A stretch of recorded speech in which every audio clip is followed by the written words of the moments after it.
Start करें माननीय केंद्रीय गृह एवं सहकारिता मंत्री महोदय।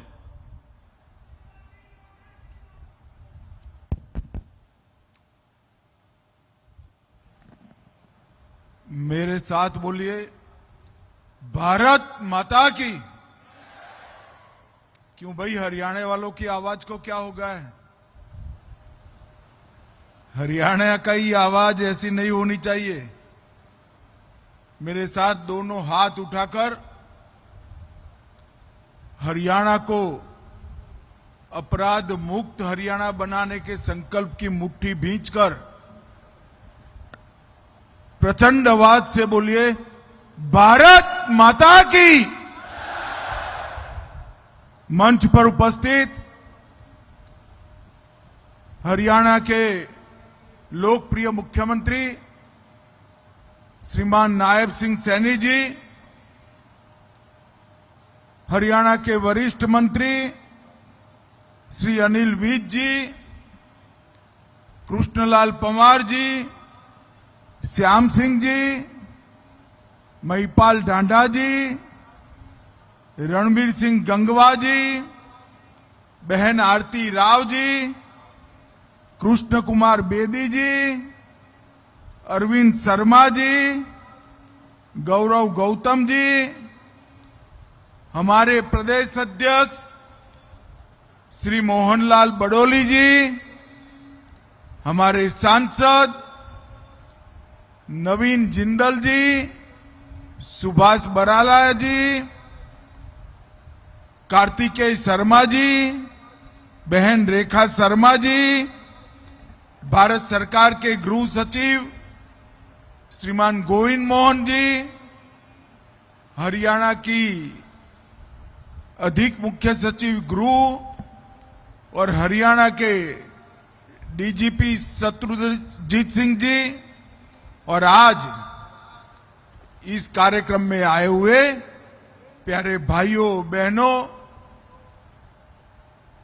विधि की शिक्षा प्राप्त कर रहे हुए सारे विद्यार्थियों, बार एसोसिएशन के सारे सदस्यों, आप सभी को मेरा नमस्कार प्रणाम। भाइयों बहनों, सबसे पहले तो मैं कुरुक्षेत्र की इस पवित्र भूमि को प्रणाम करना चाहता हूं, क्योंकि यही भूमि है जहां सबसे पहले स्वयं श्री कृष्ण के मुख से गीता जी का प्रागट्य हुआ। यही भूमि है जिसने सिद्ध किया कि पक्ष कितना भी बलवान न हो, विजय हमेशा सत्य की होती है, धर्म की होती है। और यही भूमि है जहां भीष्म पितामह ने अपने प्राण त्यागने के लिए इस भूमि को ही पसंद किया। मैं कुरुक्षेत्र के ये तीर्थ भूमि को बहुत मनपूर्वक प्रणाम करना चाहता हूं। मैं यहां आया हूं तब हरियाणा की मातृशक्ति को भी प्रणाम करना चाहता हूं, क्योंकि यही हरियाणा की मातृशक्ति है जिसमें छोटे से प्रदेश होने के बावजूद देश की सुरक्षा और आंतरिक सुरक्षा के लिए सेना और सीएपीएफ में सबसे ज्यादा अपने लाल भेजने का काम किसी ने किया है तो हरियाणा की माताओं ने किया। मित्रों, आज सरस्वती के तट पर वेद उपनिषदों की रचना हुई। वो ही लंबे तट की एक भूमि हमारी हरियाणा की भूमि है। मैं फिर से एक बार हरियाणा की भूमि को प्रणाम करना चाहता हूं। आज यहां पर नायब सिंह सैनी सरकार ने 825 करोड़ के अलग अलग विकास के कामों का 4 कामों का लोकार्पण और 8 कामों का शिलान्यास करने का काम किया है। लगभग 900 करोड़ के विकास के काम आज शुरू हुए हैं। आप सभी ने टीवी पर इस सब के कामों के बारे में देखा है, इसलिए मैं इस पर बहुत डिटेल बात करना नहीं चाहता। परंतु लगातार तीसरी बार हरियाणा की जनता ने भारतीय जनता पार्टी को मैंडेट दिया है और हरियाणा में भारतीय जनता पार्टी की सरकारों ने, पहले मनोहर लाल खट्टर जी ने और अब नायब सिंह सैनी ने हरियाणा के विकास में कोई कसर नहीं। वरना हरियाणा तो ये प्रदेश है जिसमें कहते थे कि एक सरकार आती है तो एक जिले का विकास होता है और दूसरी सरकार आती है तो दूसरे जिले का विकास होता है। बाकी का हरियाणा लाइन में ही खड़ा रह जाता है। पहली बार भारतीय जनता पार्टी ने इस संकुचित दृष्टियों से मुक्त होकर हर जिले की और हर जाति बिरादरी की सरकार देने का काम हमारी भारतीय जनता पार्टी ने। और हरियाणा में पूरे देश में यहां की नौकरियां देने की व्यवस्था को कुछ लोगों ने बर्बाद किया था। बदनाम भी हुआ हरियाणा, मगर भारतीय जनता पार्टी की सरकार ने यहां खर्ची और पर्ची दोनों सिस्टम को खत्म कर जिसमें मेरिट से उसके घर पर डाकिए से अपॉइंटमेंट के लेटर भेजने का काम किया है। और मैं मानता हूं कि हमारी सरकारों की अनेक उपलब्धियां हैं। इसमें सबसे बड़ी उपलब्धि युवाओं को खर्ची पर्ची के बगैर मेरिट्स के आधार पर नौकरी देने की यह व्यवस्था है। इसलिए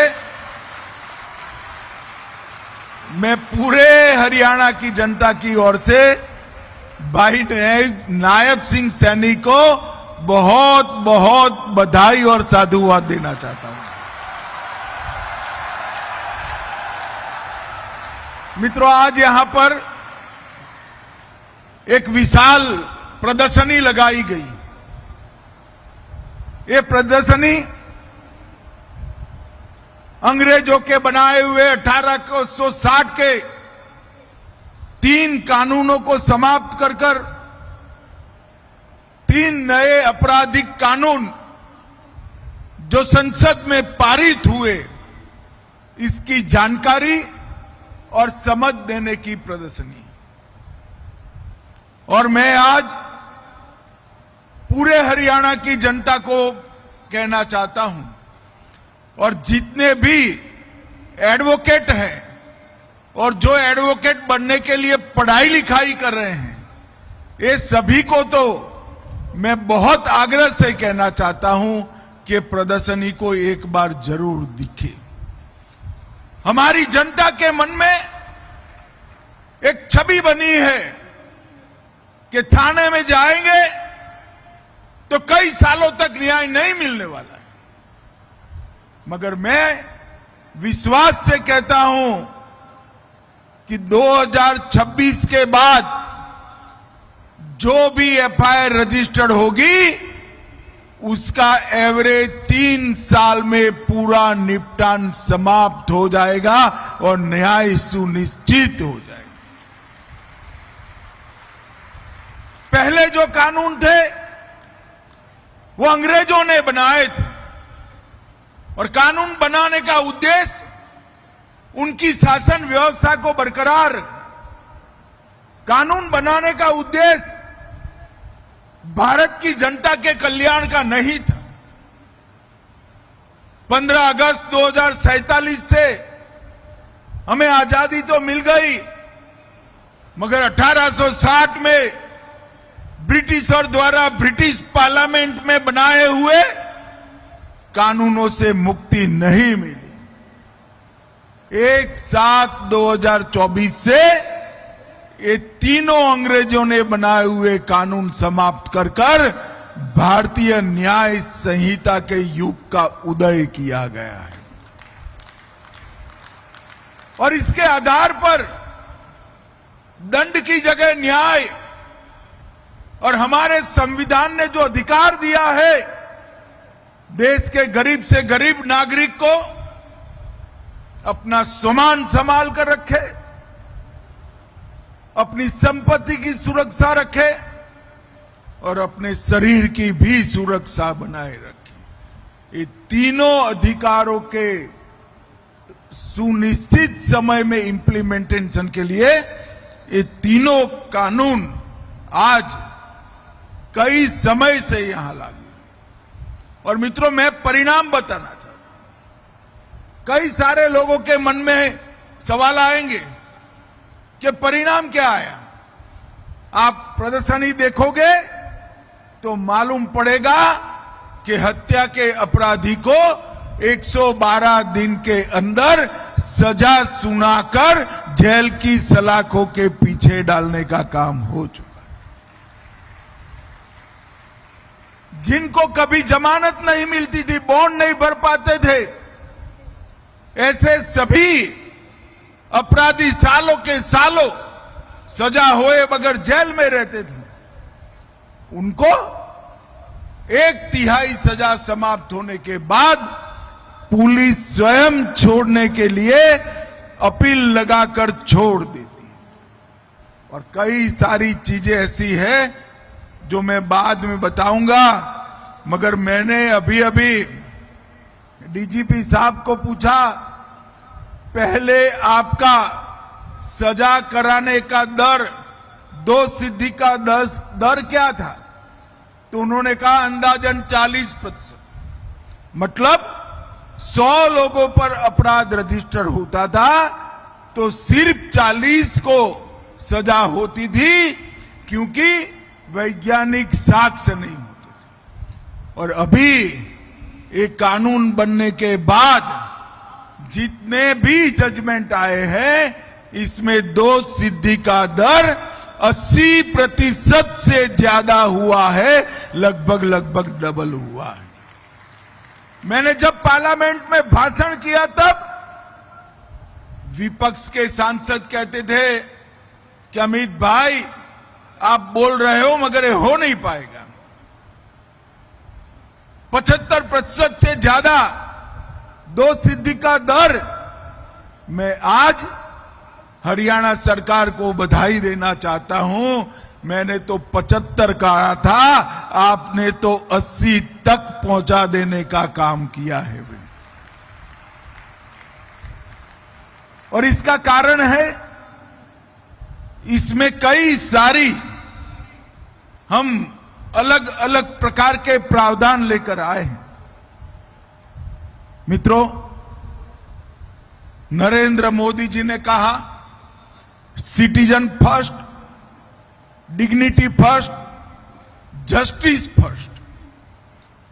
ये 3 आधार पर एक कानून बने हैं और मैं निर्विवाद रूप से कह सकता हूं, मोदी जी ने कई क्षेत्रों में सुधार किया है, रिफॉर्म्स किए हैं, मगर 21वीं सदी का सबसे बड़ा रिफॉर्म हमारे ये आपराधिक न्याय प्रणाली के 3 कानून हैं।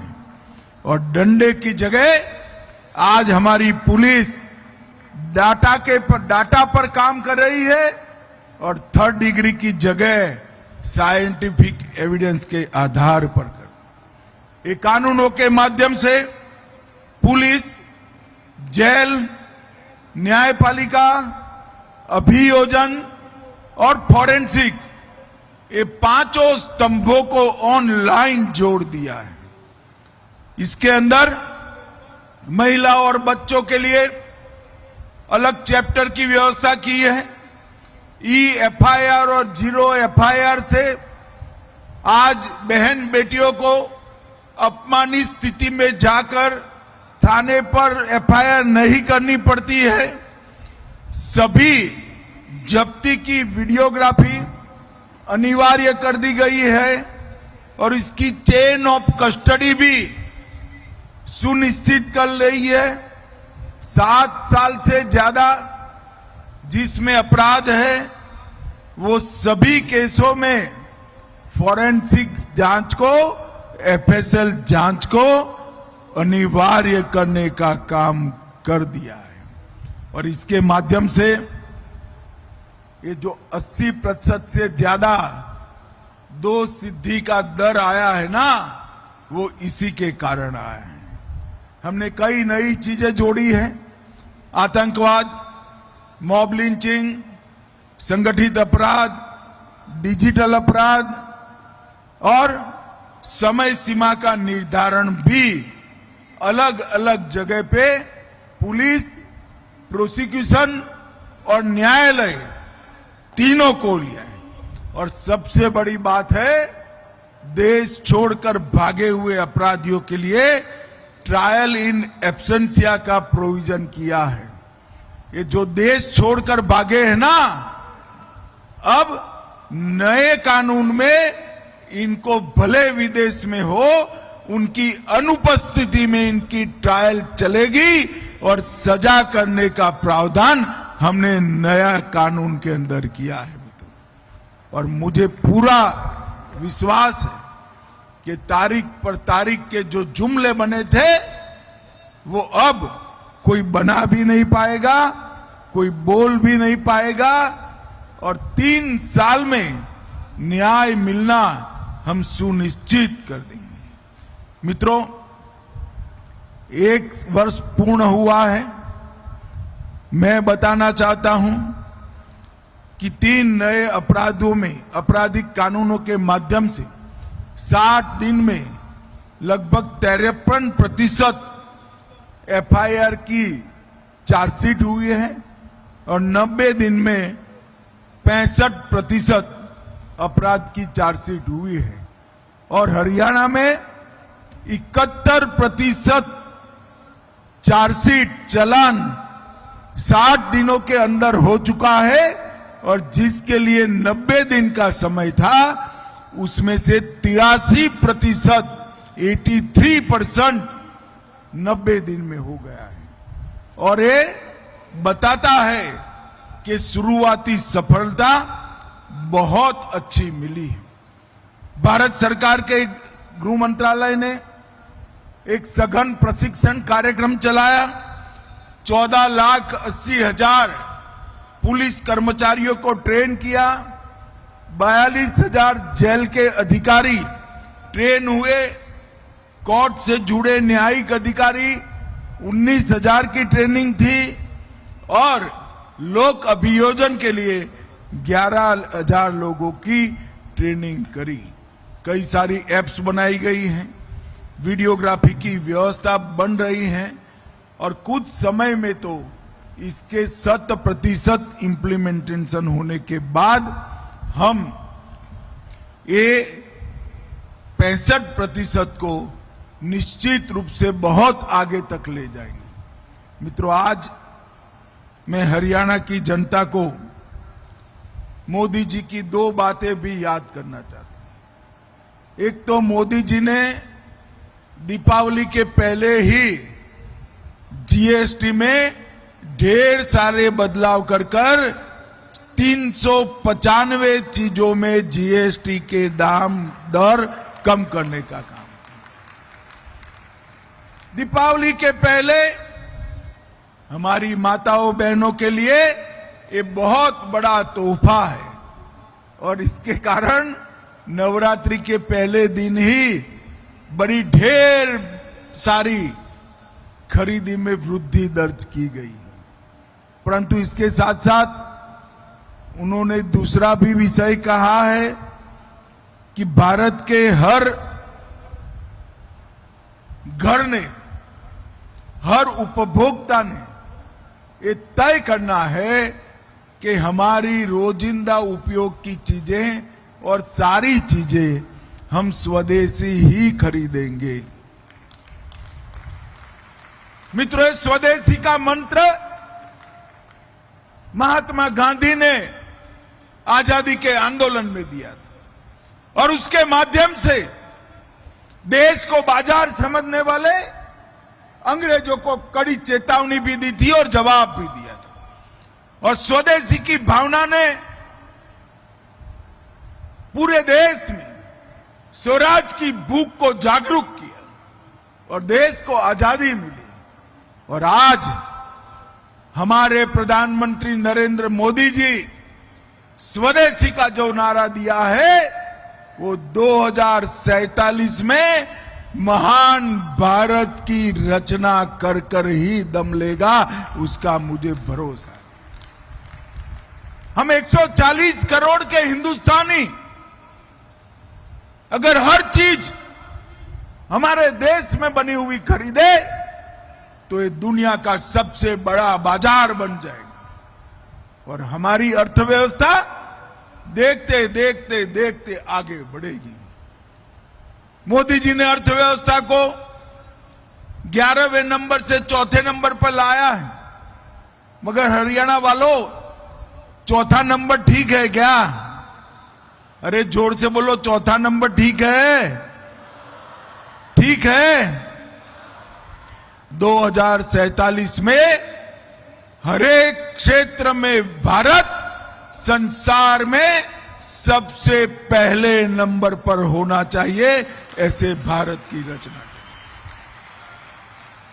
और इसका रास्ता स्वदेशी के माध्यम से, आत्मनिर्भरता के माध्यम से गुजरता है। उत्पादन बढ़ाना, देश में उत्पादन करना और हर भारतीय ने भारत में बनी हुई चीजों को खरीदना, यही मंत्र है दुनिया में सर्वोच्च स्थान पर पहुंचने का। भाइयों बहनों, दीपावली आने वाली है, दशहरा गया है। मैं आग्रह करता हूं, हमारे गुजरात में दीपावली के दूसरे दिन नया साल मनाते हैं, हरियाणा में शायद नहीं मनाते हैं, मगर गुजरात के नए साल के उपलक्ष्य में हरियाणा के लोग भी दीपावली के दिन ही संकल्प ले कि हमारा पूरा परिवार देश में बनी हुई चीजों का ही उपयोग करेगा, तो मोदी जी की ये जो आह्वान है वो सफल होगी। मित्रों, हरियाणा भर के वकील मित्रों को, जुडिशरी के न्यायिक काम से जुड़े हुए हमारे न्यायिक अधिकारियों को, विधि पढ़ाने वाले सारे प्राध्यापकों को और न्याय के काम में जुड़ने वाले, भविष्य में जुड़ने वाले सारे विद्यार्थियों को मेरा करबद्ध निवेदन है। सैनी जी ने इसको 11 तारीख तक लंबा किया है। सभी लोग एक बार ये प्रदर्शनी जरूर देखना, आपको आपके अधिकारों की भी जानकारी मिलेगी और दूसरे के अधिकारों की आप रक्षा भी कर पाएंगे। फिर से एक बार नायब सिंह सैनी और उनकी पूरी टीम को बहुत बहुत साधुवाद और बधाई। वंदे मातरम। बहुत